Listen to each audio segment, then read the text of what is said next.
Effet de mode ou véritable révolution? La cigarette électronique n'a pas mis longtemps à étendre son écran de fumée sur l'Europe. En 4 ans, elle a gagné plus de 7 millions de vapoteurs tels qu'ils se font appeler. Ils inhalent de la vapeur et de la nicotine, mais pas le tabac et les produits chimiques que l'on trouve dans les cigarettes classiques. Sa réplique électronique est synonyme de miracle pour ce consommateur. Avant cette invention, j'avais essayé, je sais pas, au moins 4-5 fois, et c'est vrai que là, le fait d'avoir commencé la cigarette électronique a fait que du jour au lendemain, j'ai complètement arrêté la cigarette, quoi. Renoncer au tabac, c'est bien sûr un enjeu de santé publique. Un Français sur 5 fume, comme 29% des Européens. Et d'après les autorités, le tabac fait 1 mort sur 2 parmi ceux qui en consomment sur une longue période. Alors que les autorités sanitaires françaises recommandent d'utiliser les substituts nicotiniques classiques quand on veut se sevrer, beaucoup, y compris parmi les médecins, voient dans l'e-cigarette une alternative crédible au tabac. C'est le cas de ce tabacologue à l'origine d'une pétition en sa faveur, signée par 100 praticiens.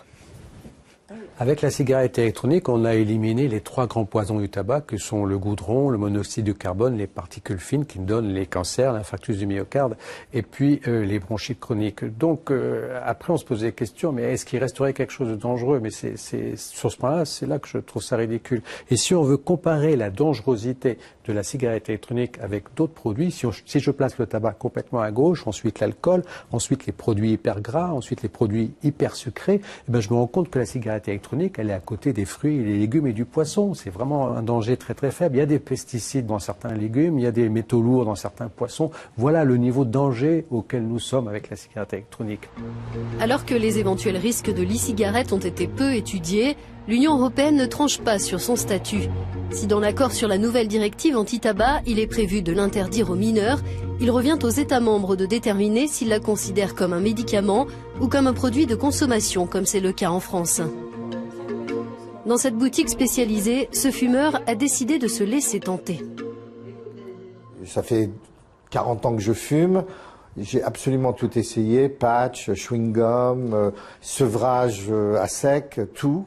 Et j'ai eu des périodes où j'ai su m'arrêter de fumer. Et à chaque fois, je suis revenu à la cigarette, surtout parce que ce qui me manquait, c'était le geste, c'était le goût. J'aime le tabac, j'aime le goût du tabac, j'aime la fumée. Et donc c'est ça qui me manquait. Son verdict sur le vapotage? Franchement, je suis épaté parce que je trouve qu'on retrouve ses plaisirs. Et on sent très très vite qu'il n'y a pas la fumée, il n'y a pas l'odeur, et on sent très vite que c'est une autre façon de fumer. Si la nouvelle directive anti-tabac est nettement favorable aux intérêts d'un secteur en plein essor, des restrictions sont malgré tout imposées sur le marketing et la vente des cigarettes électroniques. Ils ont un peu diabolisé le produit. On ne sait pas ce qu'il y a, ce fameux principe de précaution. Bon, on n'a jamais parlé de principe de précaution sur la cigarette déjà. Pourquoi on en parle là-dessus? Donc, on a diabolisé et ça sent que dans l'opinion publique, il y a cette crainte.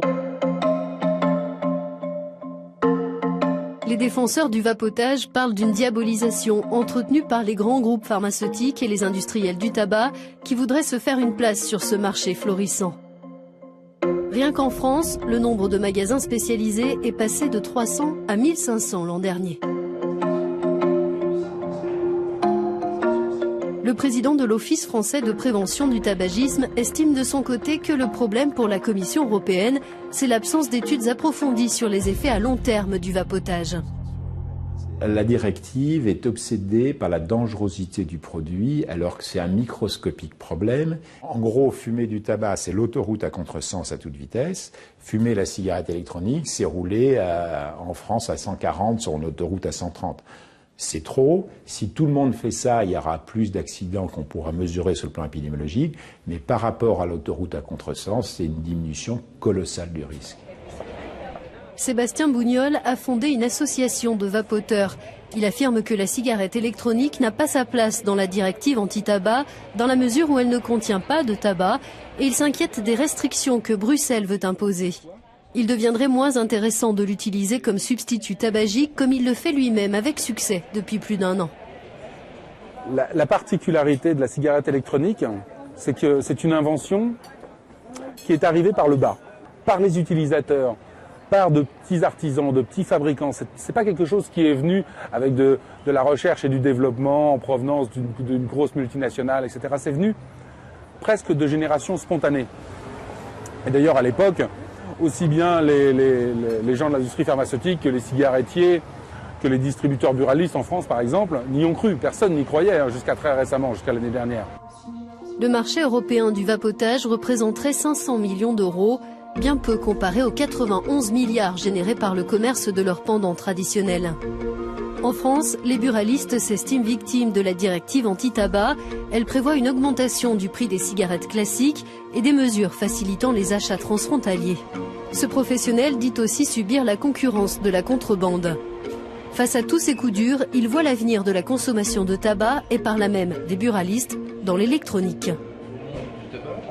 Notre profession se bat pour récupérer de la distribution exclusive des produits cigarettes électroniques avec nicotine parce que ça relève du monopole des buralistes. Et à ce titre, je pense que c'est l'avenir. Dans 10 ans, les cigarettes que nous vendons aujourd'hui ne seront plus les mêmes. Ce seraient des cigarettes 2.0, 2.1, suivant les évolutions, parce que ce petit produit qui a été inventé, bricolé dans un garage chinois, a été accaparé par le peuple, et de fait, les industriels mettent beaucoup d'argent en recherche et développement pour rendre les cigarettes actuelles moins nocives et pour arriver vers une consommation beaucoup moins nocive du tabac, garder le plaisir sans en avoir les risques majeurs liés à la santé. Trouvera-t-on dans quelques temps chez les buralistes des cigarettes électroniques avec tabac? La perspective pourrait réjouir cette fumeuse. Alors qu'un vapoteur sur 20 réussit à arrêter la cigarette traditionnelle grâce à sa réplique électronique, beaucoup réduisent simplement leur consommation.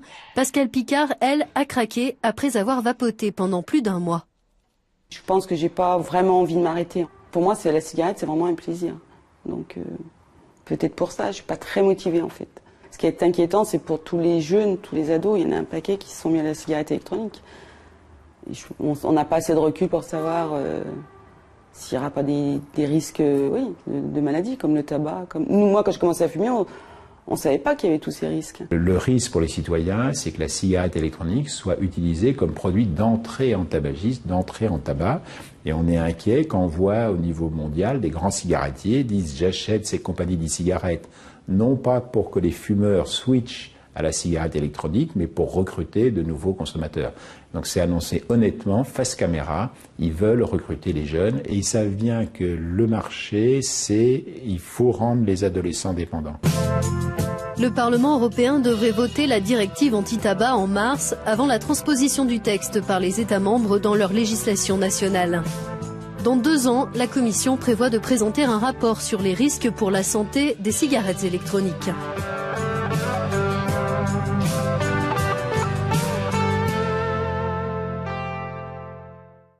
Voit dans l'e-cigarette une alternative crédible au tabac.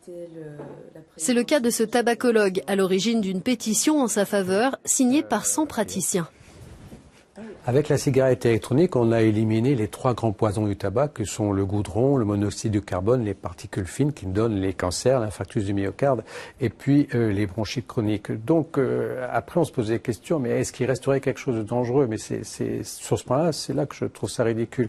Et si on veut comparer la dangerosité de la cigarette électronique avec d'autres produits, si je place le tabac complètement à gauche, ensuite l'alcool, ensuite les produits hyper gras, ensuite les produits hyper sucrés, je me rends compte que la cigarette électronique, elle est à côté des fruits, des légumes et du poisson. C'est vraiment un danger très très faible. Il y a des pesticides dans certains légumes, il y a des métaux lourds dans certains poissons. Voilà le niveau de danger auquel nous sommes avec la cigarette électronique. Alors que les éventuels risques de l'e-cigarette ont été peu étudiés, l'Union européenne ne tranche pas sur son statut. Si dans l'accord sur la nouvelle directive anti-tabac, il est prévu de l'interdire aux mineurs, il revient aux États membres de déterminer s'ils la considèrent comme un médicament ou comme un produit de consommation, comme c'est le cas en France. Dans cette anti-tabac, dans la mesure où elle ne contient pas de tabac, et il s'inquiète des restrictions que Bruxelles veut imposer. Il deviendrait moins intéressant de l'utiliser comme substitut tabagique, comme il le fait lui-même avec succès depuis plus d'1 an. La particularité de la cigarette électronique, c'est que c'est une invention qui est arrivée par le bas, par les utilisateurs, par de petits artisans, de petits fabricants. C'est pas quelque chose qui est venu avec de la recherche et du développement en provenance d'une grosse multinationale, etc. C'est venu presque de génération spontanée. Et d'ailleurs, à l'époque, aussi bien les gens de l'industrie pharmaceutique que les cigarettiers, que les distributeurs buralistes en France, par exemple, n'y ont cru. Personne n'y croyait jusqu'à très récemment, jusqu'à l'année dernière. Le marché européen du vapotage représenterait 500 millions d'euros, bien peu comparé aux 91 milliards générés par le commerce de leurs pendants traditionnels. En France, les buralistes s'estiment victimes de la directive anti-tabac. Elle prévoit une augmentation du prix des cigarettes classiques et des mesures facilitant les achats transfrontaliers. Ce professionnel dit aussi subir la concurrence de la contrebande. Face à cette boutique spécialisée, ce fumeur a décidé de se laisser tenter. Ça fait 40 ans que je fume. J'ai absolument tout essayé, patch, chewing-gum, sevrage à sec, tout. Et j'ai eu des périodes où j'ai su m'arrêter de fumer. Et à chaque fois, je suis revenu à la cigarette, surtout parce que ce qui me manquait, c'était le geste, c'était le goût. J'aime le tabac, j'aime le goût du tabac, j'aime la fumée. Et donc c'est ça qui me manquait. Son verdict sur le vapotage ? Franchement, je suis épaté parce que je trouve qu'on retrouve ses plaisirs et on sent très très vite qu'il n'y a pas la fumée, il n'y a pas l'odeur et on sent très vite que c'est une autre façon de fumer. Si la nouvelle directive anti-tabac est nettement favorable aux intérêts d'un secteur en plein essor, des restrictions sont malgré tout imposées sur le marketing et la vente des cigarettes électroniques. Ils ont un peu diabolisé le produit. On ne sait pas ce qu'il y a, ce fameux principe de précaution. Bon, on n'a jamais parlé de principe de précaution sur la cigarette déjà. Pourquoi on en parle là-dessus? Donc, on a diabolisé et ça sent que...